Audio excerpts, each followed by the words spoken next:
Hello and welcome to the Convex Conversation with me, journalist Helen Fospero. This week is part 2 of our special with Formula One legend Sir Jackie Stewart. The 3 times former world champion is credited with massively improving safety in the sport, even though he wasn't always popular for it. Today we chat about that legacy, his brush with death at Spa in 1966, why he quit the sport a relatively young man, aged just 34, and gets his thoughts on Sir Lewis Hamilton. So Jackie, we talked in part 1 about the closeness of the drivers and their families and, as you described it, the hideous danger you all faced on the track. How did you cope with that danger and what mindset was needed? Emotions are dangerous. So I learned to remove emotion. It started the night before a race. I'm a dyslexic. I can't read well. So I used to read a book to go to sleep rather than think about the first corner. I would read Alistair MacLean as a writer, a good Scotsman, and a friend at the same time. And he wrote really good, light to easy read books. So I would look for those and I would have them with me, or one at a time naturally, because I was a very slow reader. But it took my head away from what was happening tomorrow, the start of a race. And I would wake up early in the morning with, pardon my French, but shit, it's a Grand Prix. So I'd immediately go to the book and start reading the book again, because the amount of concentration I had to read took away everything that was going on that could have been, just winding me up. So I removed emotion when I started the night before a race, not just the fact of reading to excuse myself from thinking, what am I going to do in the first corner? Even walking down at Monte Carlo from the Hotel de Paris to the starting grid was again a mind management exercise. You could wave to the crowd and they loved all of that, but don't start thinking about the first corner again. So I learned to totally remove emotion from the time I woke up in the morning and through the whole time of not only the start of the race, but the end of the race. And it lasted because I had really destroyed my outside brain. It would be 3 days after the race that I would take any real interest in, oh my goodness, I won the race.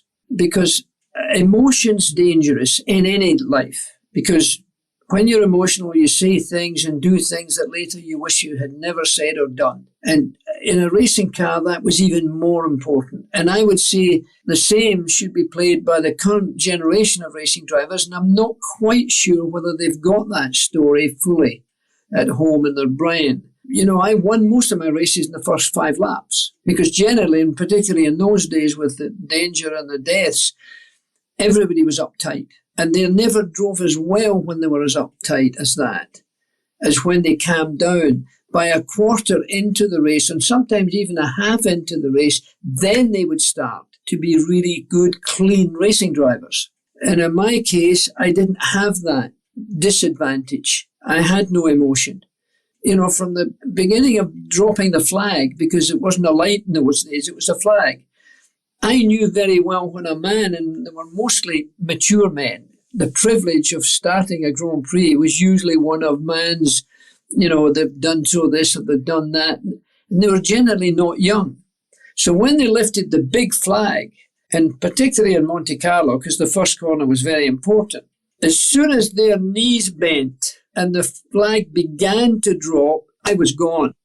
And nobody else was doing that. So hardly ever did I not get into the first corner on the first lap and have the first 5 laps of absolutely clean head and not being distracted, or the event of the car or the tyres being new and therefore not being quite so sticky. All of those things were all to do with the drive, the car, not to do with the emotion. And emotion's dangerous. When you get emotional, you sometimes do and say things you never wished you had said or done. So motor racing is no different than that. But I think it's probably true for every sport. And I'm not sure that all that many people have actually gone that route. But in fact, my dyslexia had a great part in doing that, because when I read to this day, I hardly read because it's so difficult. I've got somebody in this room right now that will read some of my emails from today. and last night. And the same with my office. When I'm in Switzerland here or when my office is in England, they'll be reading my email, not me, because it would take too long. For me to write a letter to somebody is like the biggest problem I've ever been in. So all of those things gave me a benefit, I believe. Your legacy, Sir Jackie, is one to feel so proud of. I mean, it really is drastically improving safety in motor racing. What was it like in those early days? I.e., what didn't you have that modern day Formula One drivers and cars have now? You didn't have helicopters. We didn't have private planes. We were travelling economy, not first class. What about the cars, though, themselves, in terms of safety and roll bars and track safety and medics? Yeah, I mean, if you were to see one of my World Championship cars, whether it be the Matra or whether it be the Tyrrell Fords, you would be amazed at the cockpit of the car. You were sitting on the fuel tank, up on each side of up to your breast almost. And down below to your knees was all fuel tank, and very tight to get the fuel for the distance of a race. So I'm a man of average height, so I was the right size. So was Jim Clark, by the way. So was Mario Andretti. Most of the boys, the really quick ones, had the benefit of being men of average height. And therefore, those elements are not the same today. The cockpit of a Formula One car today is a survival cell. It's an amazing amount of space they have. And all the protection they have today, that's wonderful. I mean, I had a little bit to play with all the improvements in motorsport safety. But the racing cars themselves, that was designers, new generation of designers who changed safety, not just on the track, but in the cockpit or in the car. We don't see fires now in Formula One races. We saw fires all the time. Lots of my friends were killed. The racetrack never stopped in a fire. We'd drive through the flames of Joe Sleffer or any of our real close friends. And we knew who it was because in some cases their helmets fell off because the helmets weren't so good in those days. And we'd know that it's a dead man. He's a friend. But they never stopped the race. So I won several races under these circumstances. And all you could do is when you got the podium, instead of spraying champagne, you dropped your head in respect. And the wife was still at the track, with Helen or Betty Hill or Sally Stokes, Jim's girlfriend at that time, helping Piers Courage's widow, who's still at the track, So that's the difference. It was colourful, it was exciting, but it was hopelessly dangerous. Today, I did an awful lot to change motor racing safety in my time, and I wasn't popular for it. The harrowing Nürburgring circuit, considered by most drivers to be the toughest and most demanding in the world, is described by the best possible guide in the world, Jackie Stewart. So we're going down this wooded section, this funnel almost in the forest. You're going around in fourth gear, very, very quick indeed. This is an area where you can lose a lot of time. You can, of course, gain a lot because here you've got to be very clean. You come in here to this particular corner, you're braking quite hard. Now, in full tanks, you might go through in second. But again, you've got to be clean because if you get it on the wrong line on this first bend here, you're going to lose this whole series. Every time I see this, it frightens me because there's no barriers on the right-hand side. There's just a rock face and trees. You've got a left-hand side barrier, but that's not where you're going to go off the road. I think if I were to walk round them, I would be horrified. I would never drive around the place again. So the faster you drive around the ring, the less you know. And maybe that's the best thing to do. I closed the Nürburgring in Germany. 187 corners per lap. You couldn't marshal that number on each side of the racetrack with not enough fire extinguishers. Nicky Lauda nearly died because there weren't good fire extinguishers to put the fire out. He shouldn't have had as many injuries as he did. But that was because it's improved. It had improved even for him in those days, but still hadn't improved like it is today. A couple of years ago, a Swedish driver, he may have been Finnish, I think, died twice in the racing car in an accident and was jump-started twice with the medical equipment that we have today, with a doctor's car that gets to the accident right away, not just from the start-finishing line, but around the track so that they don't have to drive for a minute and a half to get to the accident. They're there.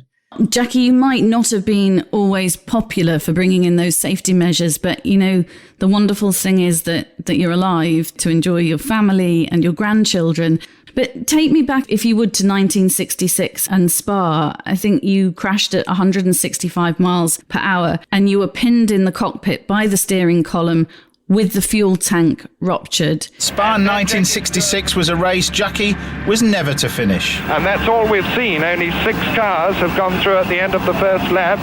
Drivers encountered a fierce rainstorm at the 145 mile an hour corner at the bottom of the hill, and that was where Graham Hill saw in the field the other BRM, that of Jackie Stewart, upside down with Jackie still in it. Did you think your number was up that day? And was that a seminal moment in you realising that you needed to make a difference as far as safety goes? Well, when an accident happens, you got a lot going. I was unconscious a wee while and then wakened up unconscious and so forth. So I really wasn't thinking about the danger on that day. I mean, I was trapped in the car for over 30 minutes and then taken and laid in the backside in the top of a horse cart because there was no marshals there. There was no medical help there. And when the ambulance did come, they took me to the medical centre of the racetrack.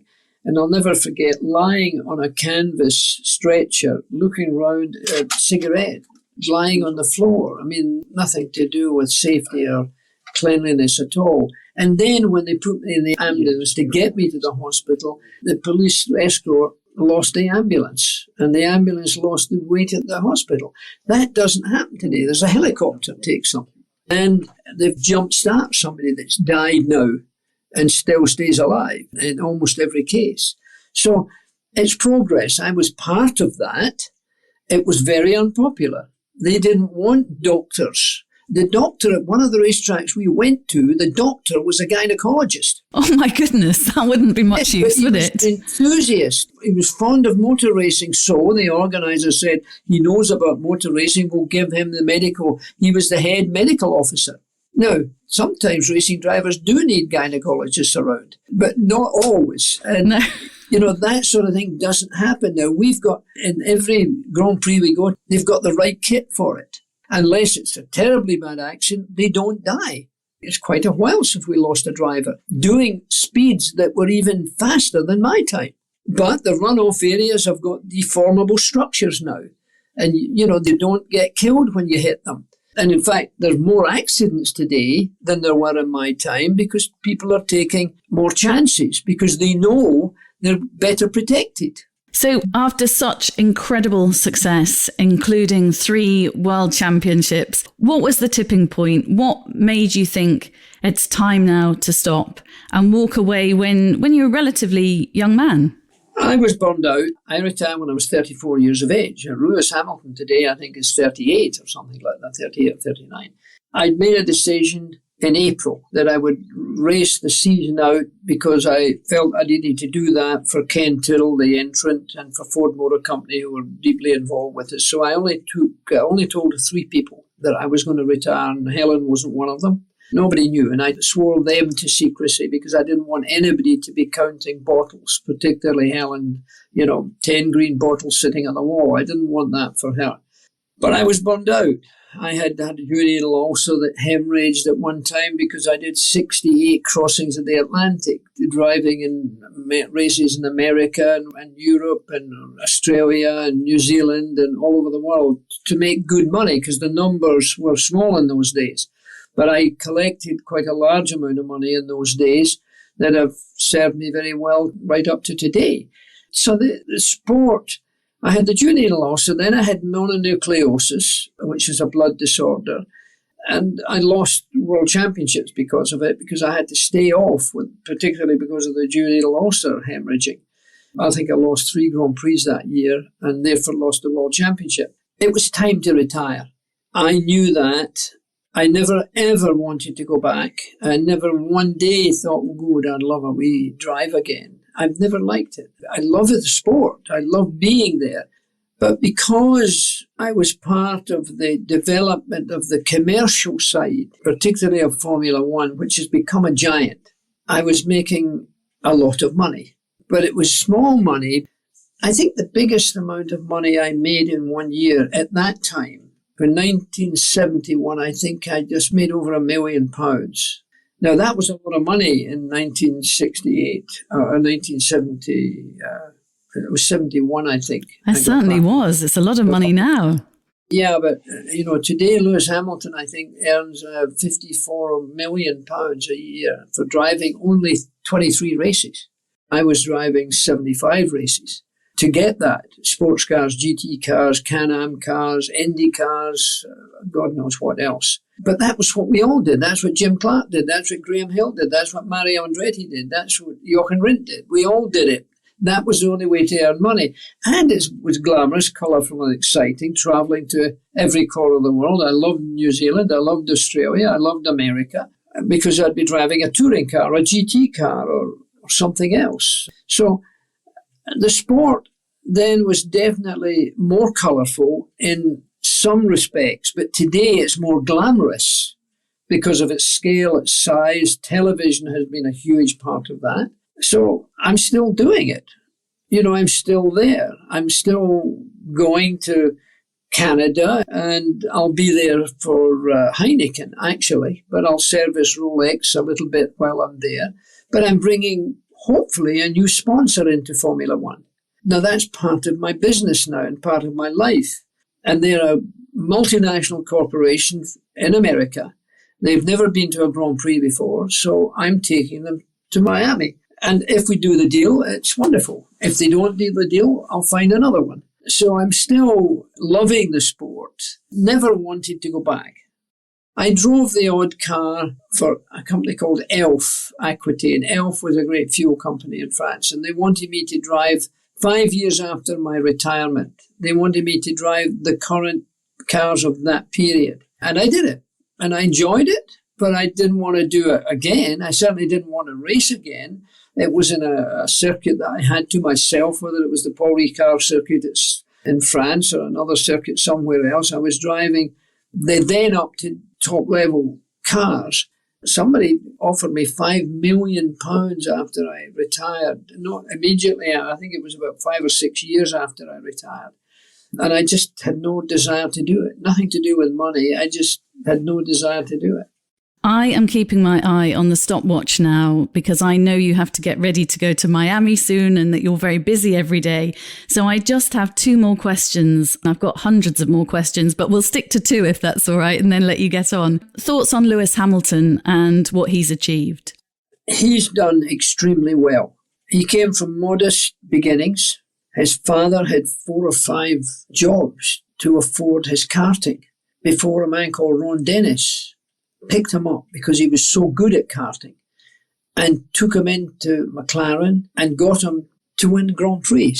He's very talented right from the beginning because everybody has to go into karting before they get to motorsport at the higher level, men or women. So we're going to see women in the future. But Ron Dennis did an amazing amount for that young man. And when it came time to leave, it was his decision, not Ron Dennis. It was Lewis Hamilton's decision to go to Mercedes-Benz because he saw the potential of what they had to offer. He went and stayed at Mercedes-Benz since then and has won, is it 8 world championships, I think? 7 or 8, I think, isn't it? It's 7 up there. or 8, I remember. But anyway, he's now struggling a little bit because he's had a new teammate who's been quicker than him in qualifying so far this year, which is going to be difficult for him to handle. But I think it's time for him to resign. Do you? And he's got music, he's got culture, he loves clothing, and the rag trade would be absolutely suitable for him. I'm sure he'll be very successful because he's been earning a huge amount of money, rightfully so, because he's been the best of his time. And that's the best you can do. Juan Manuel Fangio, way back in the 50s, well, not the 40s actually, and Nuvolari and Caracciola way back in the 20s and 30s, there's always somebody up there whether it was Jim Clark or whether it was all the drivers of the time. Juan Manuel Fangio was the ultimate god for me, Argentinian, and was the smoothest, bestest driver I've ever seen. I carried him to his last resting place. So Lewis is in that group of the Ayrton Sennas and the Alan Prosts, or even the Jackie Stewarts maybe, but he's carried the sport very well. But it's time maybe to leave at the top and retire. I would like to see him resigning now. It's a pity he wasn't resigning at the top, but I don't think that's going to happen now. But nevertheless, it's wiser to stop than go through all the pain of not being able to do what you did before. And my final thought, Sir Jackie, you are a member of a very small club in terms of standing on that World Championship Formula One podium with champagne spraying everywhere.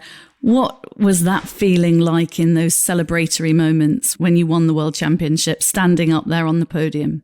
Well, I was the first to start champagne in Formula One. Were you? I didn't know that. It was a hot day and somebody had left the bottle out in the heat. Fred Chandon, actually, Count Frederick Chandon, the president of France, was presenting me with a trophy. It was the French Grand Prix. And he said, you must have the champagne to put in the trophy so we can celebrate your success. When I undid it, the thing exploded because it had been left out in the heat. And I put my finger on it as a Scot to save it. It just went further. So that was the beginning of that. Emotion, as I said much earlier on, is dangerous, both going up and going down. It would take me 3 days after a Grand Prix that I had won to realise that, I won that Grand Prix. It meant something. It was neutral until then. And I think mind management was my asset. And frankly, it still lives. I'm amazed that some of the, even the really clever people in the world need to have good mind management. Mind management is important. So I still get involved with Formula One commercially. I have a strong belief you can't be a little bit pregnant. You're either pregnant or you're not pregnant. So if you're going to do it, do it well. And that's why I'm still surrounded with Formula One to a very large extent and other activities commercially. The sport allowed me to do that because it was a motor car and everybody is in love with motor cars. So that was part of the privilege that I had. And I did it at a nice time, the swinging 60s and 70s. I tell everybody that the swinging 60s and the 70s, when I was there, motor racing was dangerous and sex was safe.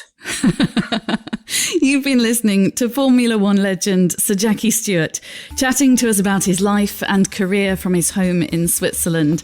I don't know about you, but I'm sad to come to the end of our conversation. It's been just a joy. Don't forget, download and subscribe to our podcast series at convex.podbean.com or search The Convex Conversation on Spotify, Stitcher, Apple and Google Podcasts, or wherever you listen to yours. I'll be back next week with another fascinating guest, so join me then.